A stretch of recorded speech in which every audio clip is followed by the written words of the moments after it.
우리 예수님께서 12제자들을 부르시고 다시 이들을 내보내시는 장면을 보게 됩니다.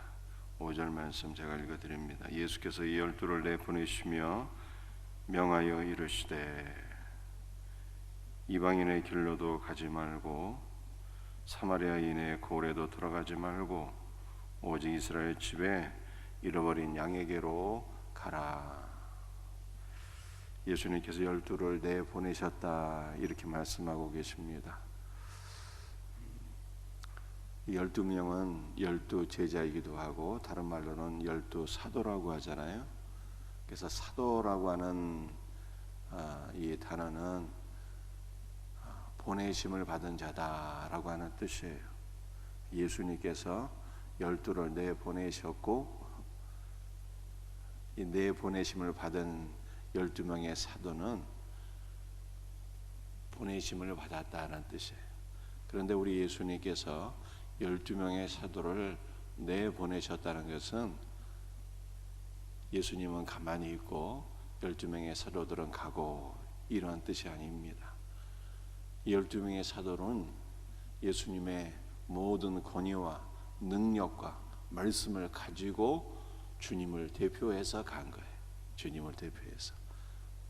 보다 더 정확히 말씀드리면 주님의 모든 능력과 권세와 말씀과 주님의 권위를 가지고 주님과 함께 간 거예요. 주님과 함께. 그러므로 전도자들은 내가 어떻게 전도할 수 있지 걱정할 것이 없습니다.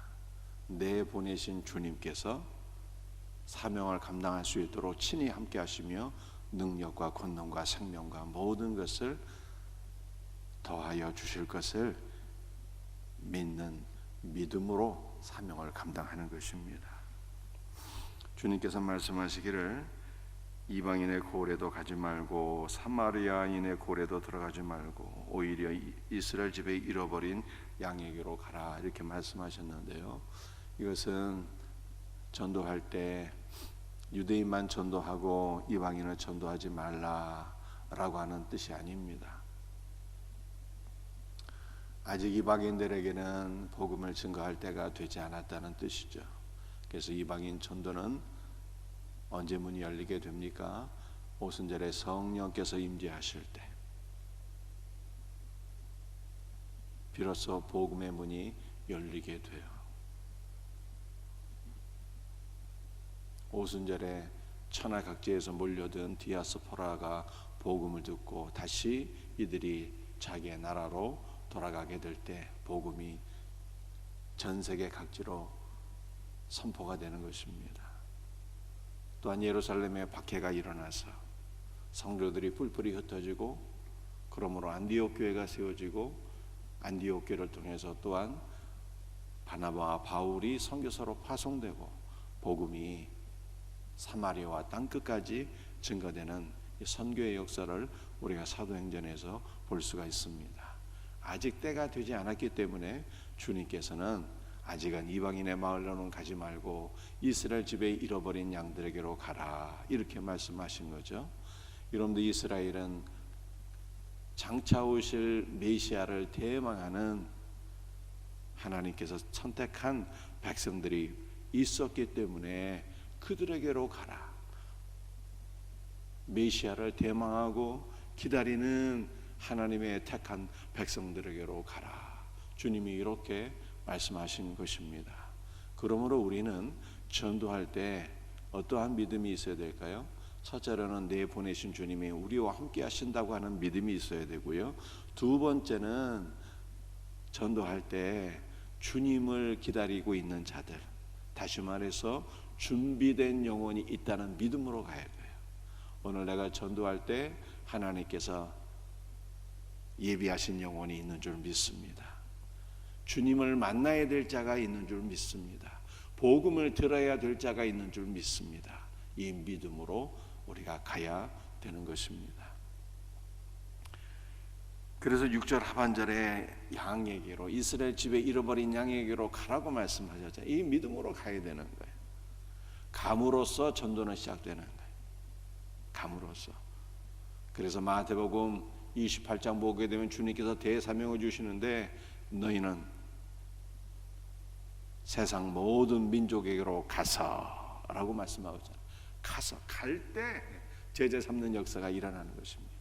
너희는 세상 모든 민족으로 가서 아버지와 아들과 성령의 이름으로 세례를 주고 내가 너에게 분만 모든 것을 가르쳐 지키게 할지라. 보라, 내가 세상 끝날까지 너희와 항상 함께 있으리라. 갈 때 주님께서 우리와 함께 하시고 제자 삼는 역사가 이루어질 것을 성경이 말씀하고 있는 것이죠. 여러분, 이 믿음이 우리에게 있어야 되는 것입니다. 나를 보내신 주님께서 나와 함께 하신다는 믿음, 예비된 영혼이 있을 것이라고 하는 믿음, 준비된 영혼이 있을 것이라고 하는 믿음, 이 믿음으로 우리는 가야 되는 거예요. 7절 말씀에 가면서 전파하여 말하되 천국이 가까이 왔다 하고, 간 다음에는요 전파해야 되는 것이죠. 천국이 가까이 왔다. 예수님이 가까이 오신 거예요. 얼마나 복된 말씀입니까? 복음의 핵심은 예수님이잖아요. 예수 천당, 불신 지옥이 복음의 핵심이에요. 예수 믿고 구원 받으세요. 여러분들, 우리가 준비된 영혼에게 이 한마디를 외치게 될 때, 예수 믿고 구원 받으세요 한마디를 외치게 될 때, 준비된 영혼들은요 그 말씀을 통해서 회심하는 역사가 일어나게 되는 것입니다. 8절 말씀이 병든 자를 고치며 죽은 자를 살리며 나병 환자를 깨끗하게 하며 귀신을 쫓아내며 너희가 거저 받았으니 거저 주라. 여러분도 주라고 말씀하고 있어요. 여러분도 복음 선포와 함께 반드시 있어야 될 게 무엇인가 하면 주는 거예요. 줘야 돼요. 여러분이 가지고 있는 것, 그것을 줘야 되는 거예요. 주님께 받은 사랑, 주님께 받은 은혜, 그것을 나누면 되는 것이죠. 여러분들, 우리가 어제도 말씀드렸지만 예수 믿고 구원받기까지는 많은 사람들에게 받은 거예요. 기도를 받고 사랑을 받고 섬김을 받고 다 받아서 우리가 예수를 믿게 된 거예요. 그러므로 우리도 이제는 어떻게 되는 것입니까? 이제까지 받은 그것을 나눠주는 삶이 있어야 되는 거예요.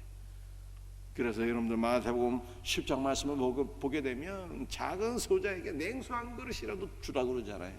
그러면 너희가 결단코 상을 잃어버리지 아니하리라. 냉수 한 그릇이라도 나눠주래. 그러면 주님께서 그 냉수 한 그릇을 기억하시고 상을 베풀어 주신다잖아요. 여러분들, 우리는 전도할 때 내가 무엇을 나눠줄 수 있을까 생각하면서 주님이 나에게 주신 것으로 나눠줘야 돼. 자꾸 나눠줄 때 전도의 문이 열리는 거예요.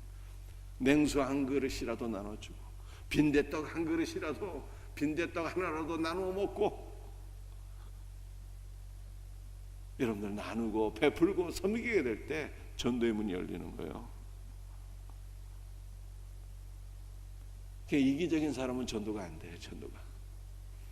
주님이 사랑 베풀어 주시는 은혜를 풍성하게 나눌 때 전도의 문이 열리고요, 하나님께서 그러한 사람에게는 더 많은 것으로 채워주셔.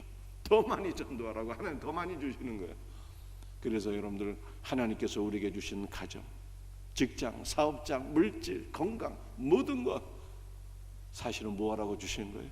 베풀라고 주신 거예요. 베풀어서 한 영혼 구원하라고 주신 거예요. 그러므로 우리는 여러분들 전도를 어렵게 생각하시면 안 돼요. 어떻게 하면 된다? 나누면 되는 거예요. 베풀면 되는 거예요. 주면 되는 거예요. 주고 나누고 베풀고 기도해주고, 하나님께서 전도의 문을 열어주실 것을 믿으시기를 바랍니다. 그러므로 여러분들 기도할 때 오늘 새벽에도 한번 기도해 보세요. 하나님, 저는 누구에게로 가면 좋을까요? 이렇게 기도해 보시고요. 하나님, 내가 그 사람에게 무엇을 베풀면 좋을까요? 이렇게 생각해 보시고, 여러분들 그 사람에게 뭐가 필요할 거예요? 그 사람에게 필요한 거 딱 생각이 나면요, 그걸 베풀고 나눠주면 되는 거예요. 그리고 그 영혼을 위해서 기도하고 마음의 문이 열리게 될 때 예수 믿고 구원받으세요. 복음을 증거하면요, 전도의 역사가, 영혼 구원의 역사가 이루어지는 것입니다. 이 놀라운 은혜가 우리 모두에게 경험되어지기를 주 예수의 이름으로 축복합니다. 기도하시겠어요?